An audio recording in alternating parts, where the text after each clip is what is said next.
Olá, boa noite, tudo bem? Então, estamos aqui mais uma vez, né, para mais uma live para a gente poder comentar um assunto, né, que é de tanta grande importância. E eu queria convidar vocês, né, como foi o dia de vocês, perguntar para vocês qual é a expectativa, né, de vocês nessa live, o que vocês qual é a expectativa realmente? E deixar bem claro para vocês que o nosso objetivo aqui é justamente abordar um pouco do tema. E não, na verdade, a gente não pretende, pretende exaurir nenhum tema essa noite, até porque não somos doutores, né, para tratar desse assunto, mas somos pessoas, né, que pretendemos trazer esse assunto justamente porque é o mês de maio, é o mês laranja. E eu queria, antes de começar, antes de apresentar as nossas participantes, né, a nossa psicóloga e a nossa pedagoga, eu queria dizer para vocês, clique no link que está aí embaixo e comece a passar esse link para as pessoas, começa a dizer assim, olha, começou uma live de um assunto interessante, para que várias pessoas possam ser alcançadas. Então, o nosso bate-papo de hoje não espera exaurir nenhum assunto, mas simplesmente nós vamos estar discutindo, na verdade, enfrentando mais esse tema, porque se fala muito, mas se enfrenta um pouco o assunto, né? O assunto é pouco enfrentado. Então, uma vez que o tema é muito amplo, para conseguirmos significar essa live, na verdade, não tem como abranger todo o assunto. Mas nós vamos tentar, numa abordagem jurídica, pedagógica e psicológica, acerca do abuso sexual, da adolescência, do infantil, apontando as principais consequências dessa violência na vida íntima de uma criança, como assistência e tratamento oferecido para esses indivíduos, né? E quais são as leis, o que as entidades governamentais e não governamentais, juntamente com pais, com psicólogos, com profissionais, com a família, enfrentam esse tema. Então, agora eu vou chamar, né, já para começar, vou apresentar as nossas espectadoras, na verdade, eu vou apresentar as duas de uma vez, e vamos bater um papo conjuntamente, até porque nós precisamos explicar, né? Nós estamos hoje com a Jerusa Gomes, psicopedagoga, professora da nossa cidade, né? E com a Patrícia Arruda, nossa psicóloga também, que está enfrentando esse tema. A Jerusa já tem uma bagagem muito grande na escola, já tem anos de trabalho, né? De experiência com alunos na área infantil, como adolescente, e bem como a Patrícia Arruda, uma psicóloga que trabalha na nossa cidade, depois ela vai dizer onde ela trabalha e dizer quais são os, né, o que a gente vai enfrentar, mas é necessário explicar para vocês, antes das nossas convidadas dar o boa noite de apresentação, eu quero dizer para vocês que, por que o mês de maio? Vocês podem estar perguntando por que o mês de maio, né? O mês de maio. E por que meio laranja? Por que tem um dia, 18 de maio? Na verdade, há um bom tempo, né, anos, na verdade, em maio de 73, nós tivemos um caso que realmente escandalizou, chocou, foi algo que trouxe muito forte, né, para a sociedade brasileira, foi o caso da Araceli, né, que foi em maio de 73, e por isso, né, essa menina de 8 anos foi violentada, sequestrada, morta, né? Ela morreu por conta dessa violência sexual na idade de 8 anos e foi com uma família, na verdade, uma família do Espírito Santo tradicional, e na época não denunciaram essas pessoas, né? E com isso começou a ter um clamor público sobre esse assunto. Olha a violência, o que está acontecendo? E aí o que acontece? Foi instituída, então, a Lei 9.970, em 2000, para que pudéssemos enfrentar o tema, né, de abuso sexual infantil, de abuso sexual contra criança e adolescência, né? E nesse tema, né, com essa lei que foi instituída, por isso comemoramos dia 18 de maio, na verdade, perdoe a palavra, né, o que nós destacamos essa data para enfrentar o assunto, né, de violência, e sabemos o que está acontecendo, tanto na área educacional, o que o governo tem feito, o que o governo federal tem feito, quais são as leis, o que abrange, né, o que tem de punição, na verdade, o que o direito trata como regra, na verdade, punitiva, e regra que faz com que esse que esse violentador, com esse abusador, que esse pedófilo, ou com essa pedófila, porque a gente não pode tratar de um assunto somente, né, para a mulher ou só para o homem, porque a gente sabe que tanto existem abusadores, homens quanto mulheres. E aí, esse tema nós estamos enfrentando justamente por isso, e nós temos a base, que é a nossa Constituição, que depois de todo esse enfrentamento, a nossa Constituição da República, ela vem enfrentando no artigo 227 sobre todos os temas. Mas antes da gente estar falando sobre isso, vamos convidar, né, o que acontece? Apresentar aí, dar boa noite a Jerusa Gomes e logo depois a Patrícia Arruda se apresenta para a gente dar continuidade no tema. Boa noite a todos. Eu sou professora da rede, né? Todo mundo me conhece, trabalho na Escola Municipal Acerbal. E é um tema assim, que mexe muito com todos nós. É um tema que, se a gente pudesse deletar ele da sociedade, certamente nós estaríamos fazendo isso, porque é um assunto assim que ele mexe muito com o pedagógico, com o cognitivo da criança, ele mexe muito com o psicológico da criança, ele atrapalha totalmente o aprendizado dessa criança, né? E hoje, assim, a gente quer trazer à luz esse tema para que minhas colegas de trabalho, né, para que a sociedade, para que a gente possa estar vendo da melhor forma possível, né, da melhor forma, uma maneira de lidar com isso, de tornar público, de não se silenciar, mas de estar denunciando mesmo esse abuso, né, essa situação que mexe tanto com a vida da criança. Patrícia Arruda. Então, eu sou psicóloga, né? Eu trabalho também aqui em Rio das Ostras, trabalho em 2 clínicas, aqui em Rio das Ostras, no Ser Humano, trabalho na Clínica Sinapses. E realmente, eu sou psicóloga e eu sou uma psicóloga cognitiva comportamental, né? Realmente é um tema muito delicado, né? É um tema onde a gente precisa realmente trabalhar com essa criança, né? Voltar esse olhar para essa criança, para esse adolescente que sofre, né? E que realmente precisa de um acolhimento, que ele precisa ser ouvido e que a gente precisa realmente abordar esse assunto. E que bom que tem o mês de maio, né? É claro que não é apenas no mês de maio que a gente precisa falar sobre esse assunto. Eu acho que é um assunto que a gente precisa falar durante o ano inteiro, né? Mas o mês de maio, ele foi separado, né? E para a gente estar abordando esse assunto, para que a gente esteja enfrentando, para que a gente esteja realmente quebrando o silêncio, né? E trazendo realmente à luz o que realmente tem acontecido, né? Nas casas, nas proximidades, nas escolas. Eu acredito que tanto a Jerusa como a doutora Heloísa, elas têm enfrentado isso, tanto na escola como no meio judicial também, né? Eu acredito que é uma barra, não é um assunto fácil, nem para a criança, nem para a família, né? Nem para aquelas pessoas que às vezes têm um familiar que já sofreu o abuso, e é realmente muito, muito importante, né? Eu acho que vai ser algo muito interessante para a gente discutir aqui, para a gente falar, né? E a gente também quer ouvir, né, essas pessoas que estão entrando aí no Facebook, que estão entrando, clicando no link. A gente precisa saber de vocês quais são as perguntas, quais são as questões, as dúvidas que vocês têm, né? A gente também quer dar algumas orientações para os pais. E eu acho que é isso, né? Para iniciar, é basicamente isso. Eu passo a palavra agora para a doutora Heloísa.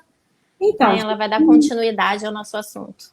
Obrigada pela presença de vocês duas e que Deus nos conduza, né, nessa live, porque eu confesso que eu não tenho problema em falar em público, mas esse tema é um tema que me emociona, porque é um tema que realmente me deixa desgastada um pouco de falar disso, porque nós estamos falando de criança, né, e adolescência. E, assim, nossas crianças, né, nossos adolescentes precisam de amor, precisam de tratamento. Isso me deixa muito comovida. Eu fico com o meu coração apertado, né, de ter que tratar alguns temas, mas precisamos enfrentar. porque eu acho que é com enfrentamento que nós vamos conseguir fazer que tanto as sociedades governamentais, não governamentais, psicólogos, escola educacional e a família. Gente, como é importante o dever da família nesse momento. Assim como do professor, que a Jerusa vai estar nos explicando um pouco mais. Então, a gente tem que romper o silêncio, nós temos que aumentar o conhecimento, né, da informação sobre isso, ampliar a capacidade do enfrentamento, né, desse tema. E, gente, sabe o que me mais chamou a atenção de trazer, de convidar minhas colegas e estar falando um pouco disso? Porque é um tema, é um assunto que acontece todos os dias, em todos os lugares, em todas as horas, tem uma criança e um adolescente sendo abusado. E com isso, nós estamos na quarentena. E o que acontece na quarentena? Obrigatoriamente, nós estamos do lado. A criança está do lado do agressor, ou do lado dessa agressora, do lado dessa pessoa que tem uma autoridade, porque, na verdade, que venha a ser o pedófilo, ou que venha a ser a agressora ou agressor dessa criança. Porque a gente fala assim, pensa muito em homens, mas, na verdade, nós temos mulheres, infelizmente, que cometem esse crime, tanto da pedofilia, que é considerada uma doença, que a doutora vai explicar, também quanto, né, em ser abusadora. Então, o que significa? O que seria esse abuso? O que a lei traz como conceito desse abuso? Então, essa quarentena, nós estamos trazendo esse tema para você, agressor, que está nos ouvindo, que eu tenho certeza que deve ter, para você, pedófilo, para você, agressora de menor e adolescente, que estão nos ouvindo, que preste atenção. E você, pais, você responsável, que está do lado de uma criança, de um adolescente, preste muito mais atenção na quarentena, porque possivelmente esse agressor, essa agressora, estão do lado dessa criança há muito mais tempo. Então, esse tema hoje, além de ser o dia 18, o que acontece? Nós precisamos enfrentar. Então, o que vem a ser? A pedofilia, na verdade, esse abuso sexual se divide em pedofilia, pornografia, tráfico de criança, né, e adolescente. Então, no âmbito, né, da lei, e nós temos, diante disso, a Constituição, em seu artigo 227, que ele veio, e não tem como não ler, né, ele veio aqui justamente trazer o que tem, ele veio dar o sustentáculo da nossa lei. Na Constituição, o artigo 227, ele diz que, perdi aqui um pouquinho, mas nós estamos ao vivo e é assim que faz, né? Fazendo ao vivo, tudo fica mais complexo. Então, o que acontece? O artigo 227 da nossa lei, ele diz que é obrigação, né? Eu estou falando resumidamente, obrigação da família, obrigação do governo, obrigação dos professores, obrigação da sociedade, da proteção à saúde, proteção à escola, proteção à dignidade dessa criança, ao lazer, e aí ele trouxe uma bagagem enorme. Só que ele, por si só, foi só uma base, foi um alicerce para que o enfrentamento na área jurídica seguisse. E veio, na verdade, o Estatuto da Criança, né? Ele veio, o Estatuto da Criança, o ECA, veio consagrar, né, esse direito da criança e adolescente, na medida em que ele veio proteger a criança, no sentido geral, né? Essa lei, ela veio trazer proteção da criança, tanto as proteções preventivas, como deve ser, todas as instituições que devem trabalhar com essa criança, com esse adolescente, bem como ela traz tipificação de crime. E outras leis que a gente fala um pouquinho mais daqui a pouco, que vem relacionar, né, na verdade, veio no Código Penal, inclusive trazendo em 2009 outros ajustes nessa lei, no ECA e no Código Penal, para poder agravar, na verdade, a punição, porque é uma coisa que se aumentou tanto e começou a perceber, né, os juristas, os legisladores, começaram a perceber que era importante que pudesse punir severamente todo ato de pedofilia, todo ato obsceno, todo ato de tráfico de criança, né? Porque nós temos o tráfico de criança dentro disso, e pornografia. Pornografia, então, vem punir severamente, com penas até 30 anos, né? Dependendo da situação, e tanto o abuso sexual, né? Que seria o ato não só o ato sexual em si, mas todo ato obsceno, todo ato que a pessoa, para ser punida, ela não precisa nem ir além, ela não precisa ir além, ela basta botar uma criança ou um adolescente, né, a fazer, a produzir, né, coisas que é inerente, sexualmente falando, dessa criança e desse adolescente, que ele não teria capacidade de discernir ou entendimento para esse ato. Então, nós vamos discutir um pouco mais à frente sobre alguns direitos. E agora, eu queria perguntar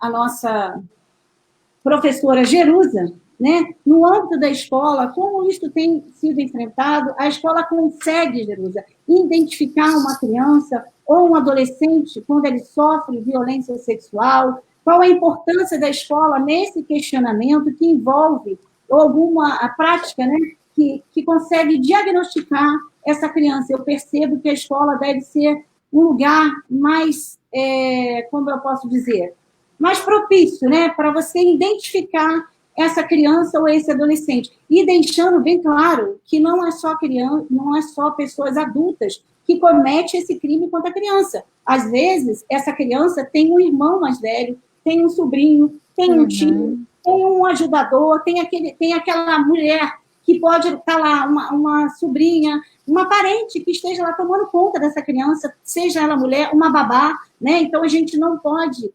fechar o tema de pedofilia falando em homens ou crianças, ou só pais, né? Mas sim pessoas próximas e cuidadores. Basta ter algum tipo, a lei diz que se isso for feito sob alguma autonomia, alguma autoridade, né? Quando essa pessoa acaba ameaçando esses abusados, no sentido de que eles têm uma autoridade sobre essas crianças.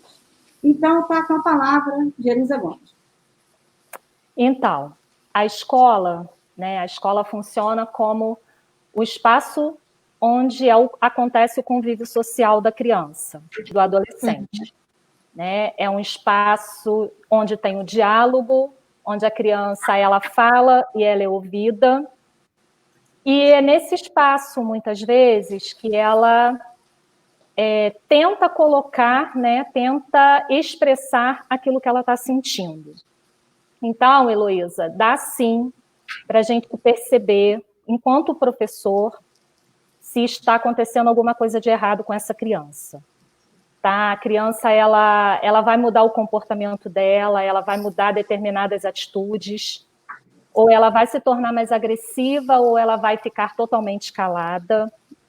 Mas nesse espaço de convívio e diálogo, né, entre aluno e professor, a gente consegue identificar quando acontece esse abuso, né, com essa criança, porque ela muda totalmente, tá? E, assim, é algo que eu passei por algumas situações enquanto professora, né, vendo essa situação, não é algo fácil de lidar, é algo bem complicado.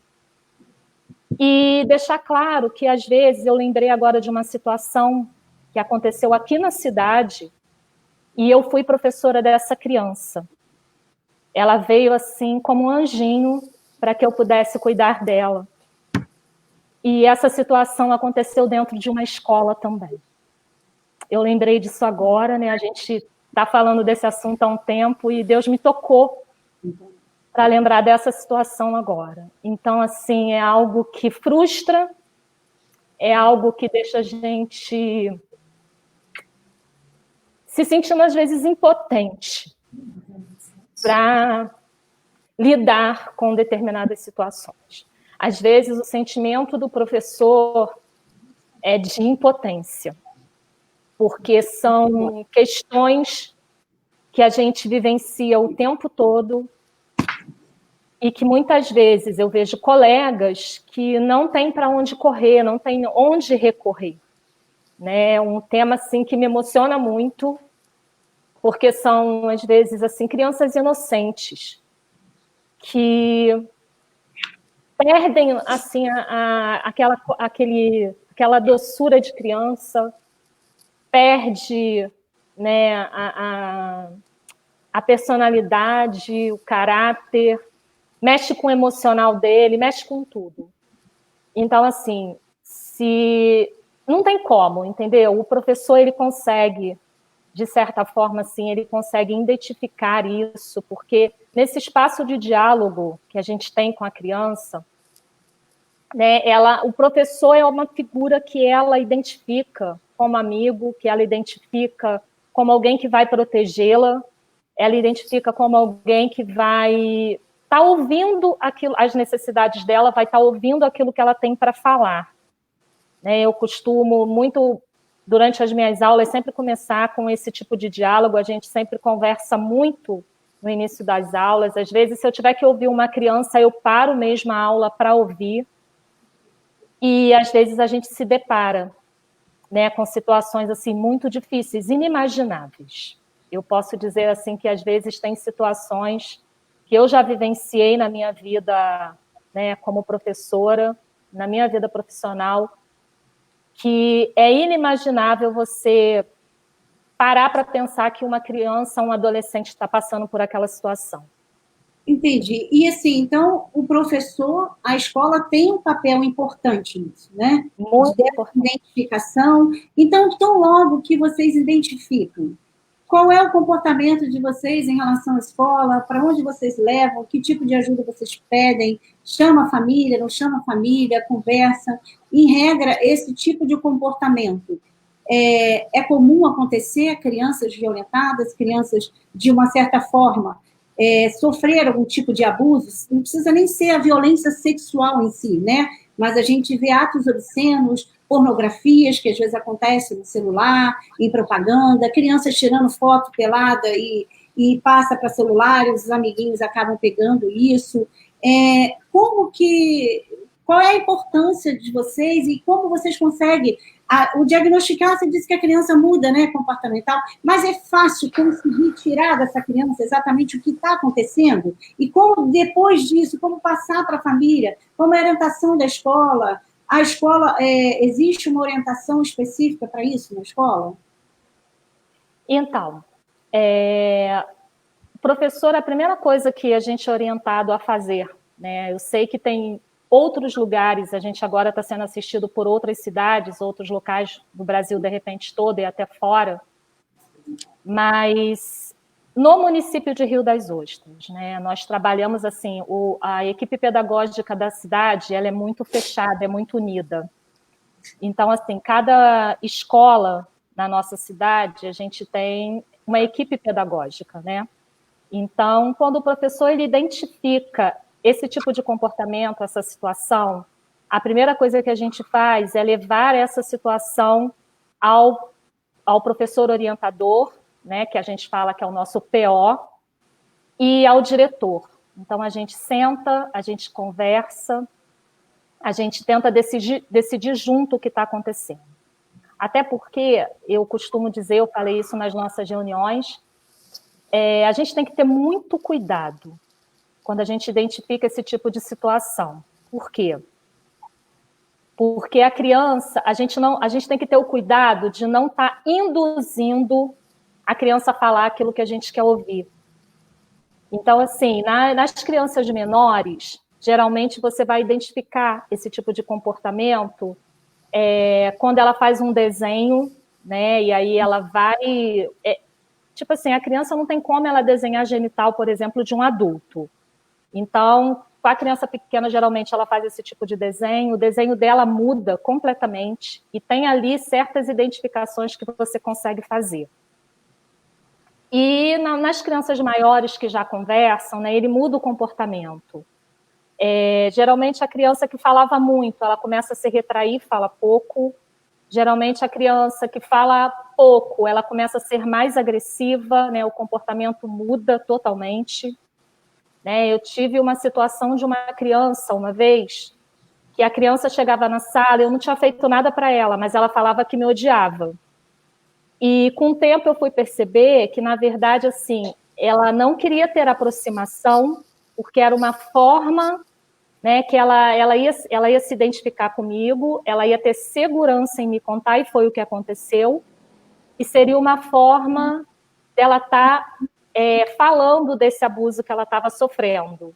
Então, assim, geralmente o abusador ele vai mexer com o emocional da criança, dizendo que ela precisa manter segredo, né, que é um segredo deles, que eles que aquilo ali não pode sair dali, que não é para contar para ninguém, não é para contar para o professor, não é para contar para o pai, não é para contar para a mãe.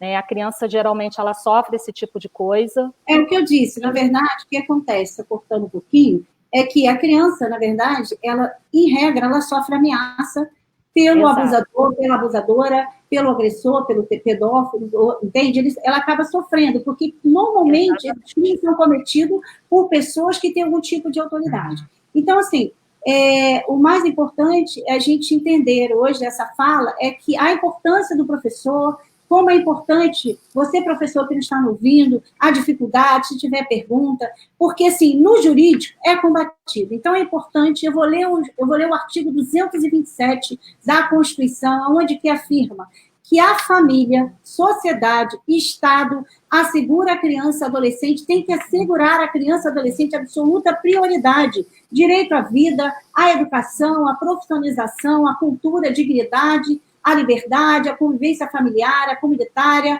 colocar salvo, né, de forma negligente, determinando, né, que todo abuso, né, de violência, toda crueldade e opressão contra essa criança. Então, devido a isso, conclui-se que a sociedade, através da educação, do Estado, através das leis regidas sobre o assunto, precisa combater essa violência. Então, a gente sabe que eu vou conversar um pouquinho daqui a pouquinho com a psicóloga Patrícia, mas é importante você dizer o seguinte, que o Estatuto da Criança, na verdade, ele institui lá no seu artigo, né, o ECA, né, que é o conhecido ECA, do seu artigo 240, 241, onde ele faz punição e produz, dirigir representação teatral, ele começa a explicar o que é um abuso, o que é o abuso sexual, o que são atos obscenos. Na verdade, gente, e isso tem acontecido com professores em sala de aula, a gente teve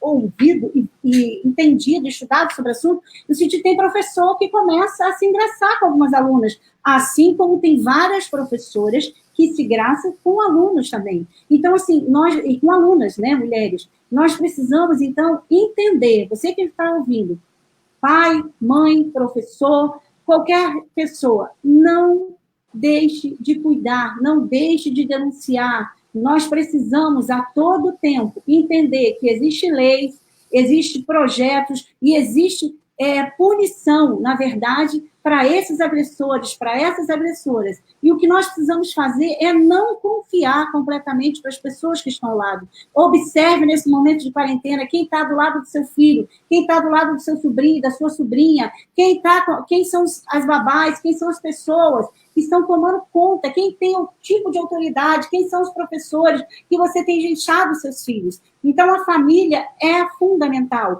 E não pense que é só adulto. Como eu já disse, tem criança. Eu tive um caso que a gente não pode falar de quem, de como, porque é um caso muito sério e ético, mas de um amiguinho da família, né, que com idade muito pequena ainda, adolescente, fez isso com uma criança. Né? Por quê? E aí, quem vai desconfiar? Poxa, foi criado comigo. Então, existem vários casos que a gente tem que enfrentar e entender. Que há vários projetos de lei, 2008, crianças e adolescentes, aprimorando o combate à produção, distribuição de pornografia infantil, criminalizando a aquisição de posse de qualquer material, outras condutas relacionadas à pedofilia da internet. Então, veio lei que fez com que essas leis ficaram aprimoradas, aumentando pena, criminalizando o que não era crime, na verdade, o que teria uma pena menor, aumentando. Então, que nós temos o estupro, que é constranger alguém mediante violência e ameaça a ter condição carnal ou a praticar e permitir com ela pratique ato libidinoso. E aí a gente vê os artigos que falam sobre a violação sexual, de fraude, temos vários assuntos. Mas é importante a gente ouvir a fala agora da Patrícia Arruda, uma psicóloga que também enfrenta em seus consultórios, encontram pais, encontram parentes, para chamar e justamente para poder tratar desse assunto. Doutora Patrícia Arruda, ela não gosta de ser chamada de doutora porque não tem doutorado, segundo ela, mas é o hábito que a gente tem quando a gente encontra um profissional de respeito E, Patrícia Arruda, a palavra é sua, e eu queria que você falasse um pouco da sua experiência com esse tema, dos pais, dos abusadores, se você já atendeu pedófilos, como é tratada a pedofilia, né, como é tratado esses agressores na área psicológica, né, no psique, como vocês entendem, o que é aconselhado, dê o conselho de pedofilia, tá? Vez por outra, pode ser que eu entre para a gente poder explicar um pouco mais um caso ou outro, porque nós já temos perguntas e daqui a pouco a gente vai começar essas perguntas, tá? Vocês que estão enviando a pergunta, na medida do possível, vamos enfrentar elas para poder estar respondendo da melhor forma possível. Patrícia. Então, com relação à minha experiência, né, com o assunto, é claro que, como psicóloga, eu acabo atendendo, né, muitos adolescentes, muitos adultos que sofrem, né, devido ao abuso, um abuso sexual que aconteceu durante a infância, que aconteceu durante a adolescência. Hoje, o que mais acontece é de eu atender adultos que passam, né, por situações difíceis, hoje no casamento, inclusive, né, porque durante a infância sofreu o abuso, né? E aí essa relação com o outro, né, fica prejudicada, né? Ela acaba tendo uma dificuldade muito maior de manter esse vínculo afetivo, né? Embora durante a adolescência ela tenha, né, o desejo de formar uma família, mas quando ela forma uma família, ela começa a ter dificuldades, inclusive na área sexual, porque ela tem dificuldade de se sentir amada, de ser amada, de receber esse amor, né? Então, é uma das maiores queixas, né, de se entregar na relação sexual. Essa também é uma outra queixa, de não sentir prazer. Por quê? Porque quando você é abusado, o que acontece? Você acaba deturpando o que, na verdade, deveria ser algo prazeroso, né? O sexo, se você não trabalha, se você, né, não procura uma ajuda realmente especializada, o que vai acontecer com aquela criança ou com aquele adolescente, né, na fase adulta, quando ele começar a se relacionar sexualmente com uma outra pessoa? Ele acaba vendo o sexo, né, a relação sexual, como algo deturpado. Ou ele tem um exibicionismo, né? Ou ele, na verdade, fecha-se em si mesmo, como a própria Jerusa falou. O comportamento da criança, ela muda, porque a dor é muito grande. E é algo que ela vai levar para o resto da vida se ela realmente não for tratada, se ela não for trabalhar, se ela não tiver uma orientação, se ela não tiver um apoio psicológico, se ela não tiver o apoio da família. É muito importante o apoio da família, a escuta, você ouvir essa criança que sofreu o abuso, que está sofrendo o abuso, você não culpar essa criança, né? E falando um pouquinho sobre a pedofilia, né? O que vem a ser a pedofilia? A pedofilia, na verdade, ela é uma doença. Não tem homem pedófilo ou mulher pedófila. Existe a pedofilia. Tanto homem como mulher, eles podem ser pedófilos. E agora, um abusador, né? Será que pedófilo e abusador é a mesma coisa? Na verdade, não é a mesma coisa, né? A pedofilia, ela é uma doença. Ela é um desvio da sexualidade. As pessoas confundem muito, né? O que vem a ser pedofilia e abusador. E há uma diferença grande, né? Sim, porque sim. A pedofilia é considerada doença, você vai dizer aí, mas assim, o pedófilo ele não deixa de ser punido pelo Estado por conta de ser doença, porque o que causa de tanta amargura, tanta dor que se causa, independe dele ser doente ou ela ser doente, ela vai ser punida e ela tem que ser colocada à margem da sociedade, porque um pedófilo não pode viver na sociedade, porque você não consegue diagnosticar. E no momento que diagnostica, tem que... Porque o que acontece... Só um minutinho, eu sei que a gente está com bastante perguntas, eu sei que, e se vocês puderem, vão na página, cliquem no link, e vocês vão tirar várias dúvidas também, a gente pode, depois da live, né, se não der tempo de responder todas, nós vamos continuar respondendo na medida do possível, aquilo que for sua dúvida, pode nos procurar, tem um telefone na nossa página também. Então, doutora, o que seria realmente a pedofilia? O que se entrega e como ela pode estar piorando dentro dessa quarentena? Então, a pedofilia ela é um desvio da sexualidade, né? Que faz com que um adulto ele tenha desejos compulsivos ou até mesmo ser atraído por crianças e adolescentes. mas não significa que uma pessoa sendo diagnosticada com pedofilia, ela vai consumar o fato, né? Ela não vai ter ela pode não ter a relação sexual, sim. né? Mas ela pode se masturbar ao ver uma criança, ela pode pedir para que a criança, na verdade, faça algumas carícias nela, né? Esse é o comportamento. Mas quando você fala do atendimento, né, de um pedófilo ou de uma pedófila, na verdade, eu nunca atendi, mas ouvi um caso quando eu ainda estava na faculdade de uma amiga minha porque dificilmente essa pessoa ela vai procurar uma ajuda. É muito difícil essa pessoa procurar uma ajuda. Mas nesse caso, uma amiga minha, ela atendeu e ela teve uma dificuldade muito grande, porque é muito difícil você atender, até você como psicólogo, atender uma pessoa que tem esse desvio, né? Mas a gente precisa estar ali, a gente precisa ouvir, e a gente precisa ver o que a gente pode fazer para essa pessoa que procura com esse sofrimento, com essa dor, né? Mas, na verdade, o foco aqui não é o tratamento, né, a atividade com o pedófilo, né, o trabalho que a gente vai desenvolver com o pedófilo, e sim com a criança, e principalmente nesse momento de quarentena.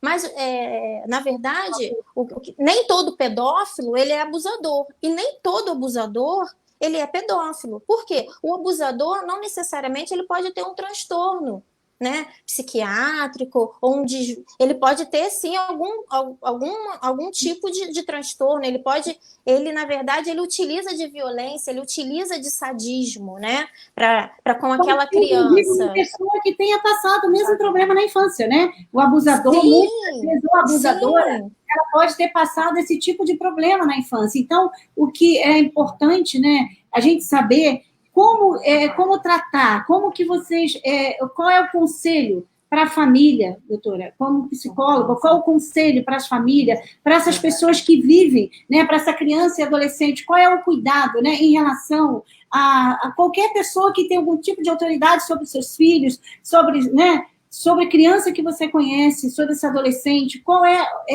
esse cuidado que vocês pedem a esses pais, né? Sim. Então, a primeira coisa é você estabelecer um bom vínculo com essa criança, com a família, né? O responsável, o pai, a mãe, estabeleça uma boa comunicação com essa criança.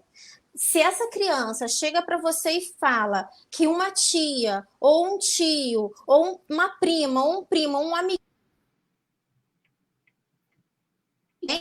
ouça essa criança, porque uma criança de 2, 3, 4 anos, dificilmente essa criança ela vai inventar uma história, porque ela não tem vivência para isso, né? Então, assim, é importante você abrir realmente essa comunicação, falar um pouquinho com o seu filho sobre sexualidade, sobre violência sexual, claro, da forma que ele possa entender, né, de acordo com aquilo que ele vai trazendo para você. A gente também não pode chegar e falar um monte de coisa para o filho para deixar esse filho também amedrontado. Essa não é a ideia, né? Então, assim, às vezes pode parecer muito esquisito falar sobre sexualidade com uma criança, mas é muito importante. Você pode mostrar para essa criança quais, né, os órgãos genitais dela, não dando apelido, falando que aquilo dali não é para ninguém mexer, só ela pode mexer, a pessoa de confiança que pode mexer, uma pessoa que realmente ela confia, que cuida dela.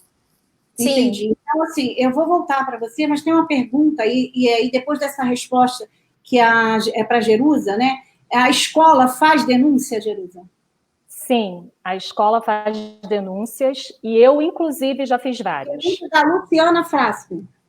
Exato, a escola faz a denúncia sim, e eu já fiz várias denúncias, né? Quando você detecta, se a escola não fizer, inclusive a escola pode sofrer penalidades, né? Nós, enquanto professores, educadores, nós podemos sofrer penalidades e até ser exonerados se a gente souber de um caso de abuso sexual e não denunciar, entendeu? Então a escola precisa fazer a denúncia. Mas denúncia onde? Conselho tutelar? Conselho tutelar.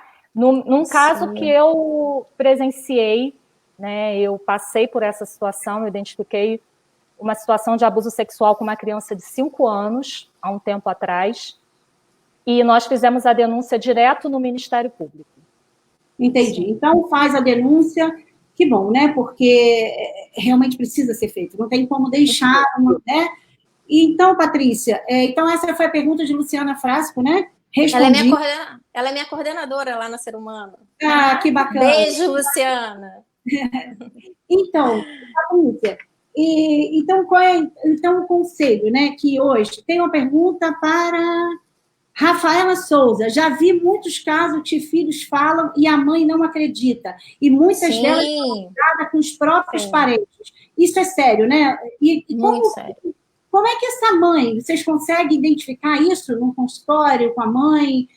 Ei, Patrícia, como é que isso funciona? Você já conseguiu identificar uma mãe? A pergunta da Rafaela Souza é interessante, porque tem muitos pais que não acreditam, até porque eles costumam acreditar que aquele parente, ou que aquele amigo, ou que o pai, ou que a mãe, né? Às vezes um pai não acredita que uma mãe pode estar fazendo isso, ou uma babá, né? Então, como é que é isso? Como é que funciona isso? É porque, assim, é uma negação, né? Eu acho que começa tudo com uma negação. Esse pai, ele realmente não quer acreditar, ou ele, de repente, assim, ele tem na cabeça dele que ele é o protetor daquela criança. Ele tá ali para ele proteger. E num determinado momento, ele não conseguiu proteger, né? Então, para ele também é muito difícil entender essa situação. Então, se eu nunca peguei um caso assim, né? Mas o que eu acredito que pode ser feito, né, diante de algumas coisas que eu já ouvi e que eu já li, se você atende uma criança, né, se essa criança chega para você com essas questões, é você chamar esse pai para conversar.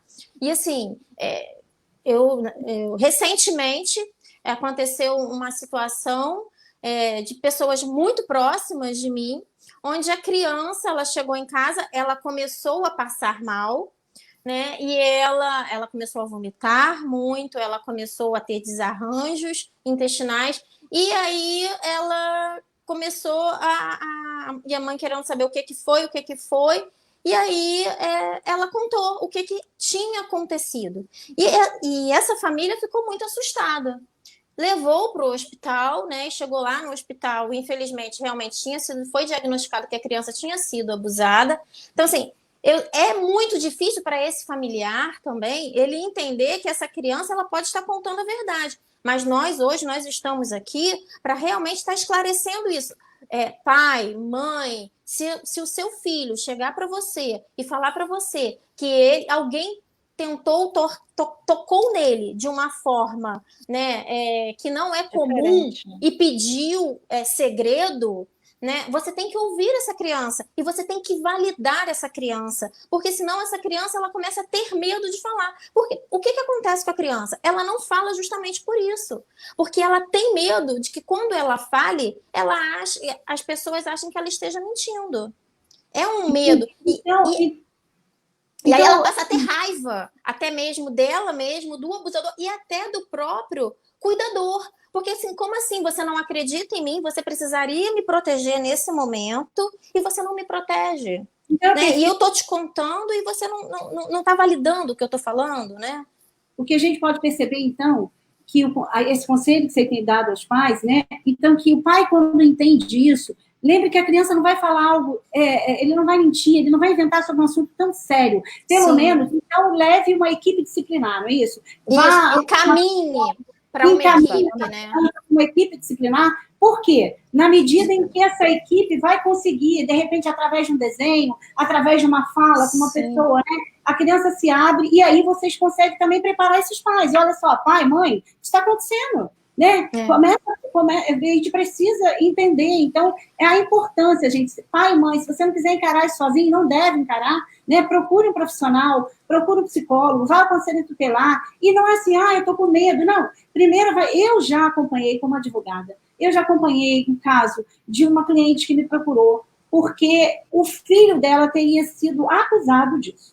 E ela desesperada, ela falou, mas se meu filho fez isso, ele tem que ser punido, ele deve ser doente. O que eu faço? Eu falei, olha só, isso não é um caso para advogado, e sim para o Ministério Público. Nós vamos ao Ministério Público, eu me lembro, o promotor que estava aqui em Rio das Ostras na época, nós levamos, essa criança foi ouvida, a família toda, eu acompanhei, inclusive, todo o depoimento, né, tudo que aconteceu dentro do Ministério Público de Rio das Ostras, e realmente era diagnosticar que a criança fazia isso, a criança era doente, precisava de tratamento. Então, mas era uma criança de 10 anos que fazia isso com uma de 3 anos. Então, assim, é uma loucura. Então, a gente precisa realmente ter esse clamor público, precisamos agir, né, de forma consciente, de responsabilidade. Não deixe os seus filhos chegar a uma idade adulta, uma idade que é difícil no tratamento, porque possivelmente as crianças, é possível que a criança que sofra isso, ele pode ser um abusador futuro? Ou uma abusadora? Sim. Isso é comprovado? Sim, existem estudos, né, que falam sobre isso, né? Se essa criança ela não foi ouvida, se ela não foi atendida, a dor dela é tão grande que as consequências sobre isso, né, ela acaba se tornando esse agressor, né? Até porque por conta dessa deturpação, né, do sexo e tudo, ela acaba se tornando uma pessoa mais promíscua, né? E aí ela não vê o sexo, a sexualidade como algo bom, né? E ela aí acaba realmente se tornando se fosse o agressor, né? Uma forma de defesa. Então a gente tem que enfrentar, é correto dizer que precisamos enfrentar esse assunto, né, de abuso sexual, na verdade, contra a infância, né, e adolescência, como uma consequência, né, na verdade, é um tipo de traço de consequência negativa. Essas vítimas têm uma consequência negativa ao longo do tempo da sua vida. E o que acontece? Nós temos na forma, e ele atinge na forma cognitiva, né, comportamental, em toda a área. Então, não tem como. Temos uma pergunta do Glauco Berlinger, né? Doutora Heloísa, temos um centro de apoio a essas crianças na cidade? Já existiu? Olha só, existe, nós temos um conselho, né? Na verdade, nós temos o Conselho Tutelar, e junto com o Ministério Público, através da denúncia, e profissionais da rede que pode ser atendido através do Conselho Tutelar. Mas eu acho que nós precisamos enfrentar isso de uma forma diferenciada. A doutora Patrícia, né, e a Jerusa podem nos informar. Vocês só têm esse órgão, na verdade, é o órgão do Conselho Tutelar da cidade que trata desse assunto, não é isso? Junto com o Ministério Público, para poder enfrentar. Nós não temos uma casa de apoio específica a essas crianças. Temos, Patrícia? Na verdade, tem eu estava até conversando até com a Jerusa, né? Tem um trabalho, um projeto, acho que a Jerusa pode falar um pouco melhor sobre isso, que ele atua dentro das escolas, inclusive, não atua apenas com abuso sexual, né? Você pode, Jerusa, falar um pouquinho melhor sobre isso, que eu acho que você está mais por dentro, né, desse projeto. Quanto à pergunta dele, né, se nós temos um local parece que é para abrigar essa criança, não é essa a pergunta que ele fez? Não é para brigar, mas que receba esse tipo de criança. Então, abrigo um centro de apoio na cidade para essa criança.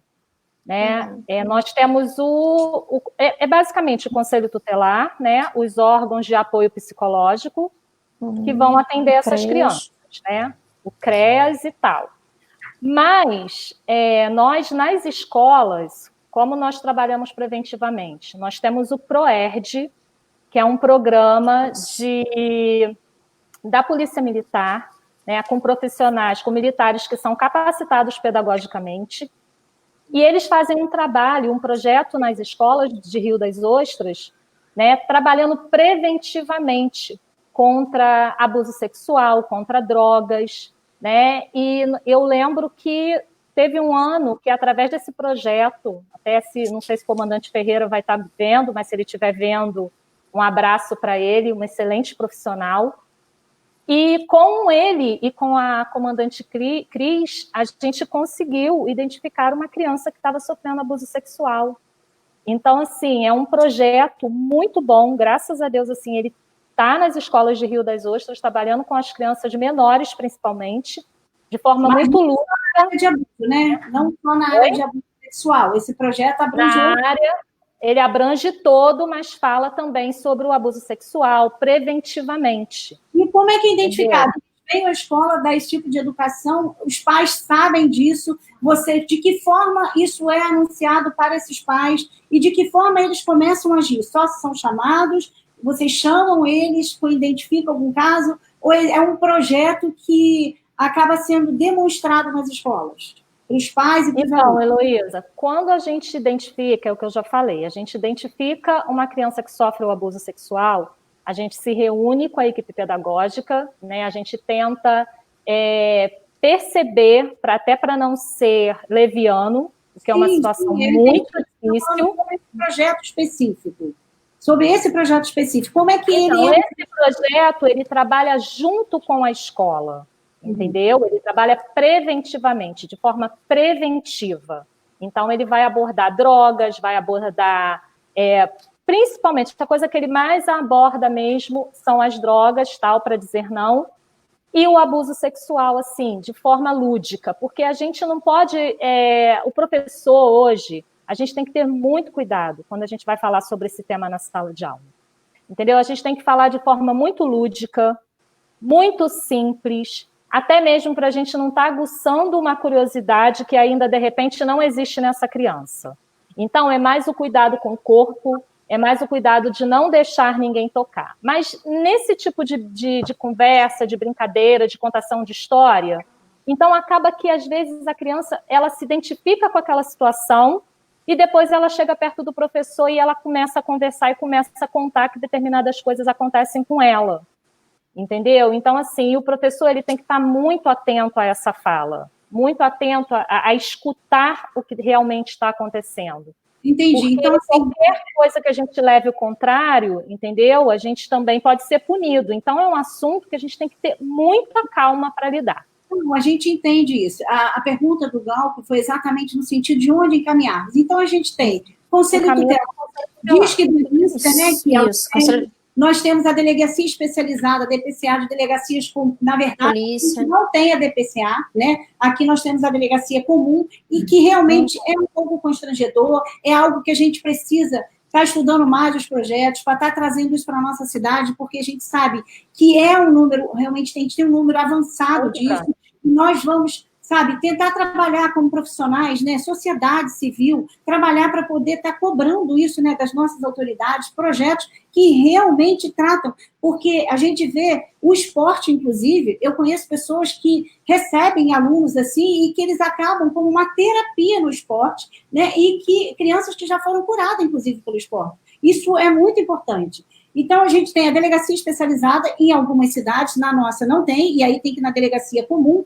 Polícia Federal para os crimes internacionais e interestaduais, Polícia Rodoviária Federal para os crimes de rodovia federal. Mas, dentro do nosso município, Conselho Tutelar e Ministério Público, eu indico, inclusive, procurar diretamente com o Ministério Público, porque é um que ele vai agir de imediato, porque, na verdade, o Ministério Público, uma das funções primordiais dele é, na verdade, a prevenção, na verdade, um cuidado, ele abrange, na verdade, um protetor da criança e do adolescente. Então, uma das funções, na verdade, do MP é trazer essa proteção às nossas crianças. Então, gente, nós temos que entender que pornografia também é punida no nosso Código Penal. Quando a gente fala de abuso sexual, acha que é só o ato em si do sexo. Mas não, é pornografia, é vender, é tráfico de criança internacional, inclusive é punido no nosso código, inclusive as adoções absurdas, né? Que pegam de crianças, de mãe, às vezes desesperada no parto, e aí tem pessoas próprias que vão lá e pegam essas crianças e levam para adoções, tanto fora de nosso país, quanto dentro dos estados, e fazem tráfico das nossas crianças. E também em áreas sexuais, né? Levam para lugares de sexo que tem pessoas, levam crianças e adolescentes. Então, isso é punido do nosso código. Não é só pedofilia, não é só abusador na parte sexual, mas tirar foto, um professor que pede uma aluna, você tá bonitinha, e assim, e lasciva, né? Beijo na boca, casal que fica aí o tempo todo em frente de criança, né? Cometendo atos obscenos, isso tudo é punido no nosso código. E nós temos o ECA, né, que é o nosso estatuto, a nossa lei que é primordial, e ela trata do assunto com muita clareza, é um estatuto que realmente brilhante, mas que precisa ser colocado em prática, muitas coisas ainda. Eu ainda vejo o nosso país bem atrasado na hora de identificar, na hora de ter o órgão que recebe, a equipe disciplinar. eu ainda vejo isso bem atrasado no nosso país. Tem mais perguntas?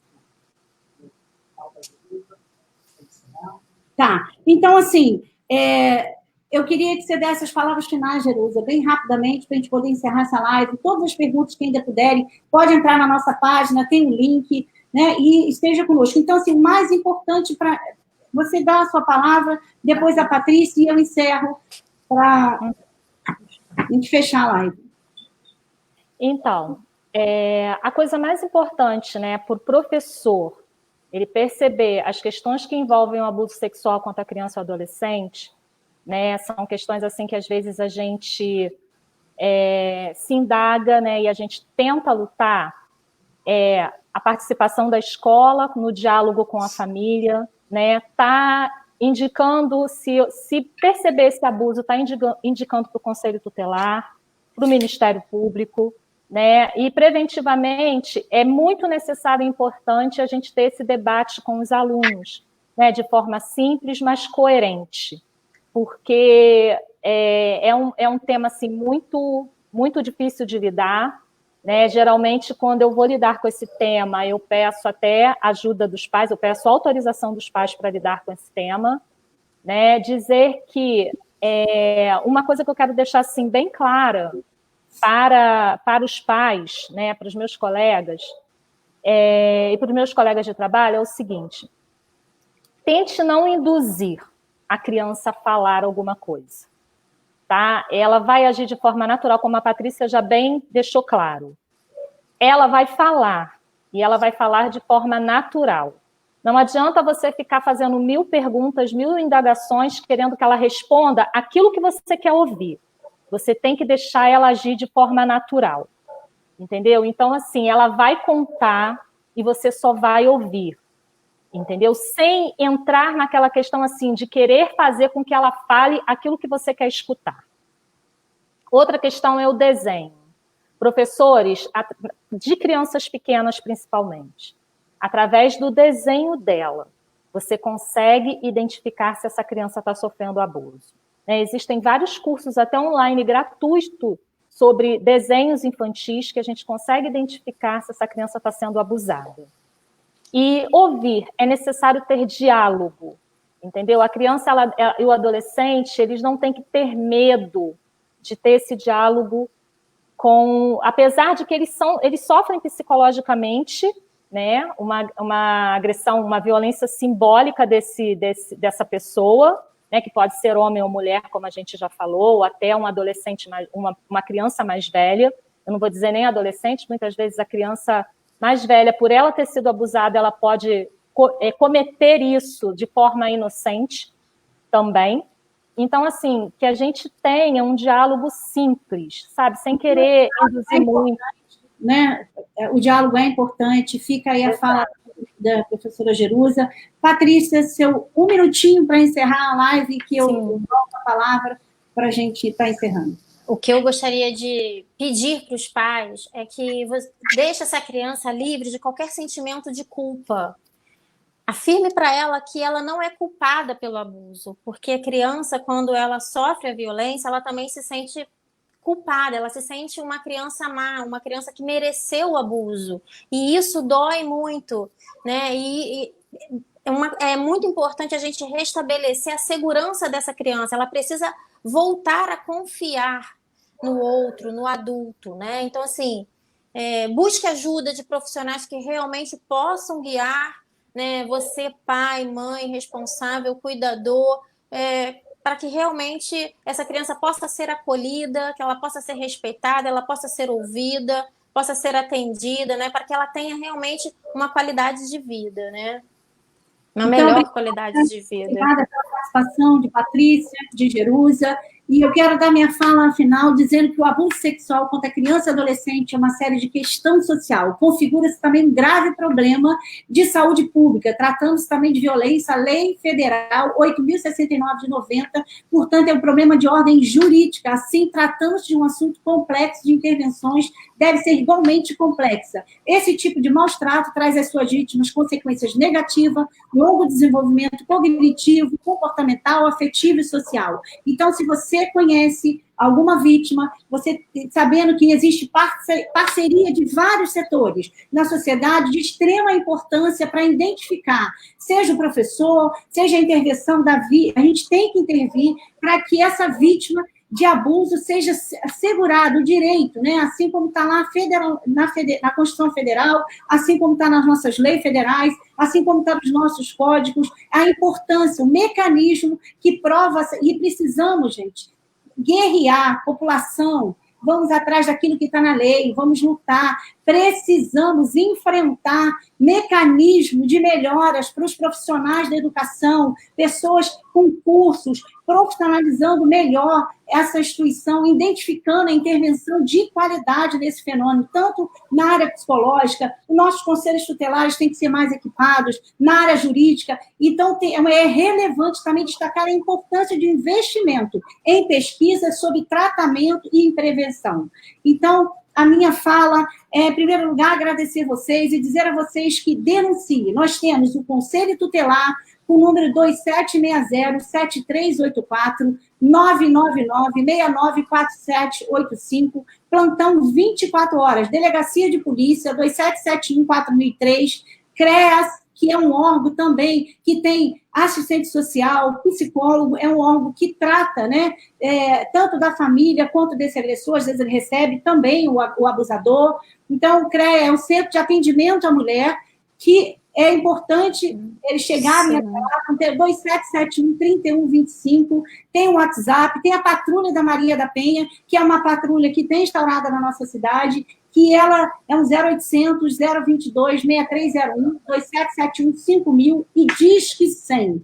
E eu quero pedir a vocês, momentos de quarentena, pais, mães, professores, educadores, quem estiver próximo, vigie mais, porque essa criança pode estar sofrendo o dobro de abuso, porque ela tem um agressor ou agressora, um abusador, diretamente com ela, 24 horas nesse tempo de quarentena. Por isso foi a minha preocupação e pedir a você, sociedade, que brigue pelos seus direitos, para enfrentarmos com órgãos, né, capacitado e busque, porque um dado muito importante é que o aumento nessa quarentena, nós temos números, e vamos deixar na página, o aumento de casos que de 2018, 2019, nós vamos deixar esse link lá na página para poder vocês estarem olhando e vendo como isso é sério, como os casos aumentaram assim 70% nessa quarentena. Então, Disque 100, não deixe de denunciar, quer pergunta, vai para a página, e aí entra na nossa página, não deixe de entrar, faça suas perguntas, vamos deixar os telefones fixados lá na página